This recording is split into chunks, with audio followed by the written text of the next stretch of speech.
Hello, I am here today to look through Patterns of Power for grades 1 through 5 by Jeff Anderson. And this is I don't really know how to describe it. It's like a grammar curriculum, kind of. It's about inviting young writers into the conventions of language. So this is a way of looking at mentor sentences to teach grammar and sentence mechanics and all of that through meaningful text. We'll go more into why I like this and why I kind of recommend that and kind of don't recommend that at the same time in just a minute. I will be doing videos on all three of these levels. So this is the grades 1 through 5. They also have a inviting emergent writers to play with conventions for pre-K first grade and a grade 6 through 8. There is also a high school version, but we're just not there yet. So without further ado, let's dive in.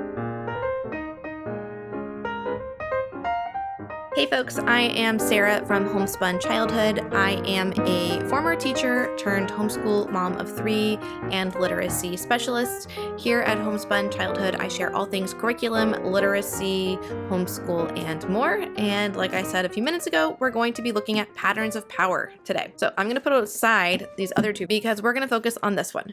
So my spine is coming undone. Twisty, twisty, twisty. Get back there. Before I really open this up and dive into it, I wanted to talk briefly about grammar instruction. In the homeschool world, grammar is like a really big thing. There are lots of companies, homeschool and traditional alike, that create grammar curricula, grammar workbooks, all of that. In a traditional classroom setting, back when I taught, grammar was kind of an afterthought. I'm going to be honest with you. There was some shallow kind of grammar, like memorizing parts of speech and that kind of thing in the elementary years, but there really wasn't a big push to teach grammar. What we know now in, looking at the research, and I'll link to my website on writing research below, and you can go, click around on grammar if you want. But what we know now from the research is that grammar is one of those few areas where we actually don't want systematic and explicit. We want grammar that is related to the writing and the reading that our students are doing. We want it to be meaningful. The whole reason that we teach grammar in the first place is to improve how we communicate through writing, through speech, all that. It also helps us understand complex sentences when we are reading more advanced text. So what we know is that children benefit from learning grammar when it is embedded in their writing instruction. So when they are using it to improve their own writing. Now, to do that, and to do it really well, involves a lot of DIY instruction. And I'm going to be honest with y'all, I don't have the brain space to plan that and implement that successfully. As a homeschool mom, I am busy. I've got 3 kids. We've got kittens and puppies and all the things. So what I like to do is to steer away from the workbooks and the programs that are diagram these sentences, worksheets on parts of speech and all that, and focus on grammar that feels like it is teaching through something, because that's where I can find my middle ground, right? So there are programs out there that do that. Patterns of Power I like because I can follow a scope and sequence, and we'll look into that in a minute, but I can do it in a way that is more meaningful and embedded in what the child is learning. If you really want to go totally research-based and go DIY, this is the tool for you. Writing Matters, William Van Cleve, okay? This breaks up how to do this, teaching the things, and then tying it into your writing. I don't have the brain space or the time for that right now, so we're finding a happy medium. Patterns of Power. So what this does is each week you have a mentor sentence. We're going to dive into what this looks like. And you do different things with that mentor sentence, including writing your own sentences, and then you apply that to your own writing.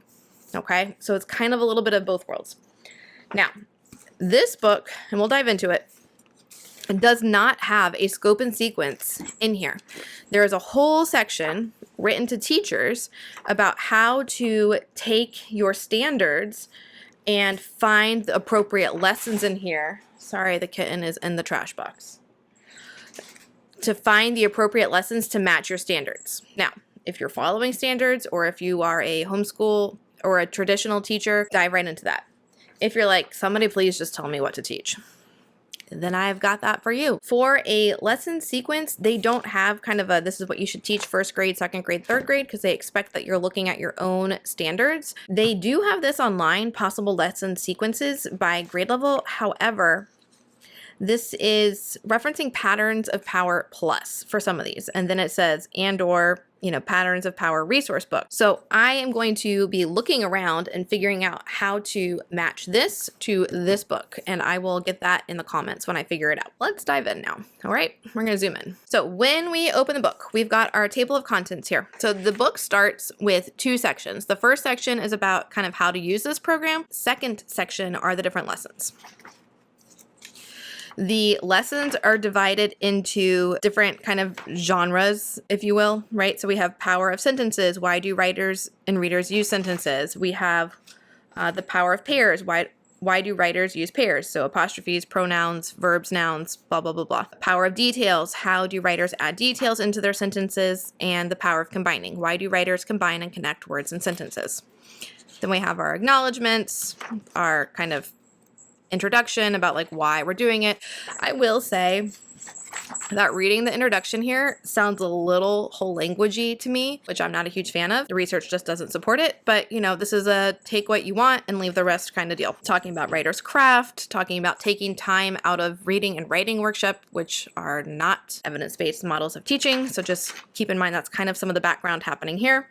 What I do like is that they talk about this bridge, and that grammar is the bridge between reading and writing, where we've got reading and then we've got comprehension and we've got writing over here and composition, and grammar kind of connects the two. There are a combination of kind of handwritten anchor charts explaining this process and, you know, typed ones. Personally, I find this visually overstimulating, so we'll look at this invitation process typed up in just a minute. How do you work with this book? Okay, so talking about getting started parts. So we talk about chapter 1, into planning. What do you need to do before teaching the invitations? So this is really, if you are a classroom teacher, this part's for you. Chapter 2, into the classroom. How do you teach the conventions with the invitation process? This is for everybody. So this is this whole idea of looking at the sentence and inviting our students to kind of explore and notice things. Chapter 3, into application. How do you ensure writers apply what they know? Which is like the key, right? And then part 2 are your different types of lessons. So let's look at the getting started section. So the whole planning part here, talking about selecting your standards, we're not going to focus on that so much. They do have nice examples through here. So for example, the craft of proper nouns. They talk about creating a focus phase. These are things like I use proper nouns to name particular people, places, and things. I find these are still helpful even for homeschoolers. It's kind of like those affirmations that we sometimes do with our kids. It's the same kind of idea, kind of verbalizing why we're doing this and what the rule is. And then here is the patterns of power planning process for invitational grammar and editing. So this is kind of what we're moving through, where we're reviewing the standard or the skill, we're connecting it to the author's purpose or craft, we are focusing on a particular kid-friendly phrase. For example, I start sentences with a capital letter, and we're going to curate a small bit of writing that demonstrates the convention's power. So they have for you sentences from like mentor texts, and these are going to be a lot of books that are familiar to your students. And then you're going to compare and contrast some sentences. You're going to imitate together, so moving through that gradual release process of I do, you can't see me, but I'm tapping my chest like I, the teacher, do it. Then we do it together, and then you do it. So this is an idea, a framework in education where we're gradually releasing the responsibility from the teacher to the student. So we're going to imitate it together, and then they're going to imitate it independently. So I do, we do, you do. Invitation to celebrate, decide how the invitations will be celebrated. Maybe you're going to put that in a notebook or your writing notebook. Maybe you're going to have a collection of note cards, that kind of thing.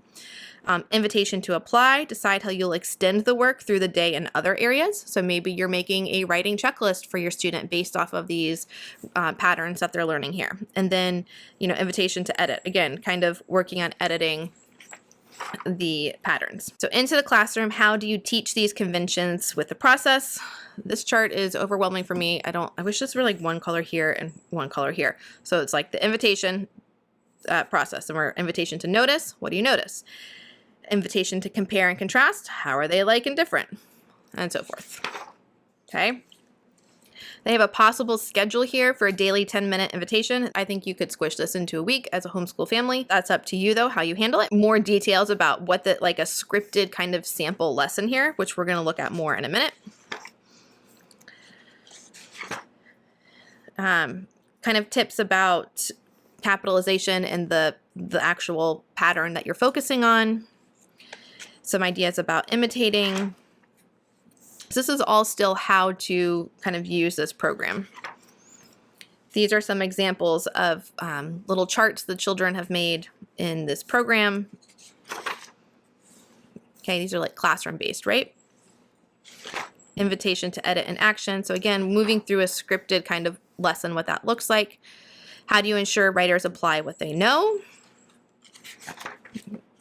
Okay, talking about different ways to make like anchor charts. We and our family have a writing notebook that each student has that is just notes and things that they are learning about writing, not their actual writing that they hang on to over the years. And so we put these kinds of charts in those books so we can refer back to them.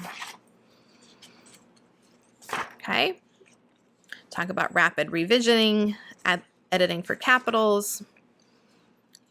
Okay, encouraging conferencing. Again, this is classroom based, so take or leave what works for you. An example of a writing checklist based off of the patterns. And then they jump into the lesson sets. The first one in here is a full-on example lesson and how to read their lessons. And then all the subsequent lessons are just the lesson itself.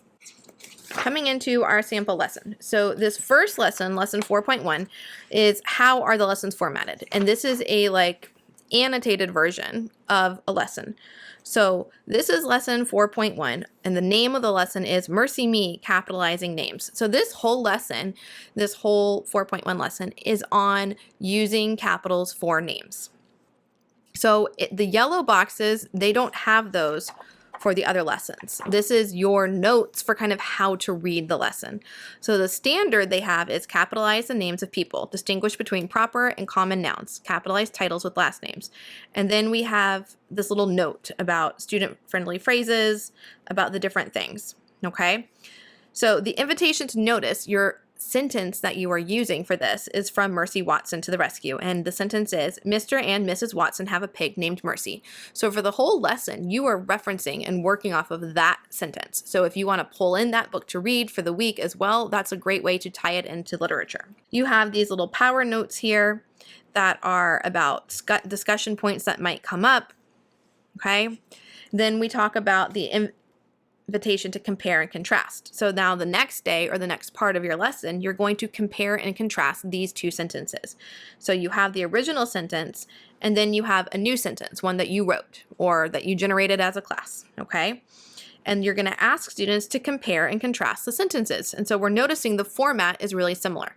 If you are familiar with this Kilgallen book, The Sentence Composing for Elementary School, this is really similar to this idea, but in my opinion, this is laid out more and visually it's easier for me to read. So we're comparing and contrasting these two sentences, create an imitation sentence together as a class or with our student. Then we're going to, make a chart about we capitalize names with examples. So they're making their own little anchor chart here. And then invitation to apply. So they could respond to reading, write about a character from a read aloud, a shared reading, make their own sentence where you are basically imitating the sentence format. Then we move into the invitation to edit, where we're comparing and contrasting these sentences. So we have the main sentence up here, and then we have incorrect versions of the sentence below when the students are supposed to figure out where it's wrong. Kids love doing this. They love correcting grown-ups, okay? And then we have the lesson kind of spread out over the page here.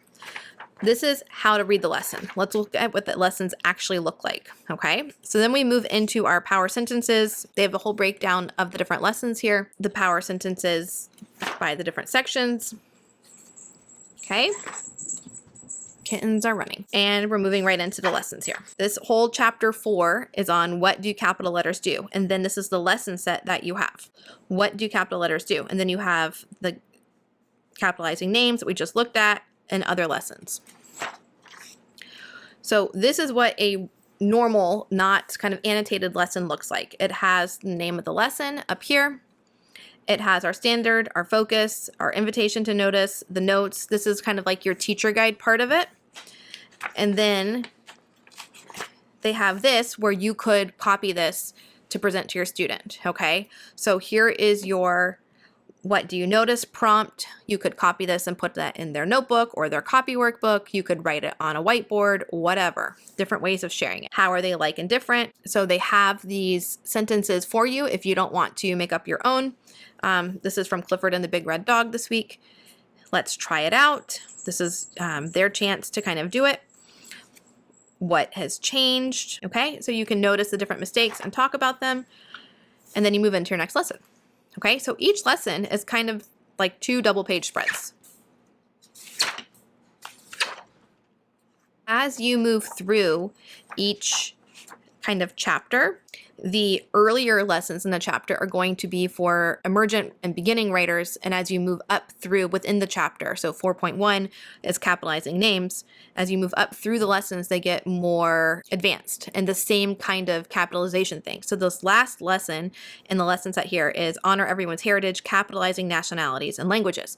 So that might not be appropriate for a 1st or 2nd grader, but would be appropriate for a 4th or 5th grader. So if you are trying to figure out a scope and sequence for yourself or which lessons to do, you could go through this whole list up here. You could make a copy of this and then highlight out which lessons that are important for your child to work on, which is honestly probably what I'll do. I'll make a copy of this and I'll have one color for my daughter and one color for my son, and I will highlight it away. Okay, and then you make your own little scope and sequence. If we continue flipping through here, okay, the green are all that first kind of section. And then we move into the powers of pairs, and we have our lesson sets for each chapter here. So apostrophes is the first lesson set. And again, you know, the first one are apostrophes of ownership. And then we have contractions. Okay, so using, you know, from the name jar is one of the books here. And you can see too that with the lessons that are later in that chapter, the text is also more appropriate for that age. So we're moving away from picture books and moving more into chapter books. So the text correlates, kind of the text length and skill, reading level correlates with the kind of reading and writing level of a student of that age. In some of the chapters, they have a kind of summary lesson. So for example, this one does not have a mentor text that it's working with. We are going to recognize and correct inappropriate shifts in verb tense. And you have this kind of handout here. So where you're working with your students to figure out how the verb tenses need to be. And then we do have a little handout here from Threads, and then we move on to the next chapter. If we flip down here to the power of combining, we have a whole section, you know, introducing this idea of complex sentences. They have an example of follow a 4th grade classroom's journey toward complex sentences. I really like having the pictures of the anchor charts and kind of how they are working on this, and then I can figure out how to apply that to our homeschool. And then we move into our lesson sets here. So we have the lesson sets for chapter 17, and then there's also a chapter 18 in here. So chapter 17 is focusing on conjunctions, chapter 18 is focusing on compound sentences. And then within here, we have Sticks and Stones, the power of and, right? That's our kind of our beginning one. And then towards the end of this lesson set for more advanced students, there's a negative correlation, neither nor. And again, we have kind of this double page spread for most of these, not all of them, if you are working with a text that you might want to copy for your student. Looking towards the end of that set, there's a negative correlation, neither nor. The sentence is from Lenny and Lucy, and we are working with the phrase, I show that 2 things didn't happen with neither nor. And again, then you're applying all of these to your own writing. You're making these anchor charts. Maybe you're going to ask that your child includes an example of that lesson in their writing assignment for the week. You know, if they're using IEW or Simplify Writing or some other writing program, you can embed this into it. You can say, okay, now for this, you know, writing assignment, we're also going to include these different things. Okay. So the book continues, you know, the same format all the way through. They do have all of these other additional resources. The Patterns of Power Plus are your grade specific lessons for grade 1 through 5. So you would have kind of this, and then you would also have those. I am personally not going to be purchasing additional ones because I can work with this. But if you need more structure, then that's also an option for you. I hope you found this helpful. If you are interested in the kind of younger emergent writer version, I will do a video for that as well. This one here. And if you have an older student and you're looking for kind of the middle school version, I will also be doing a video on that. If you found this helpful, please hit that like and subscribe button, and I will see you in the future. Thanks, y'all.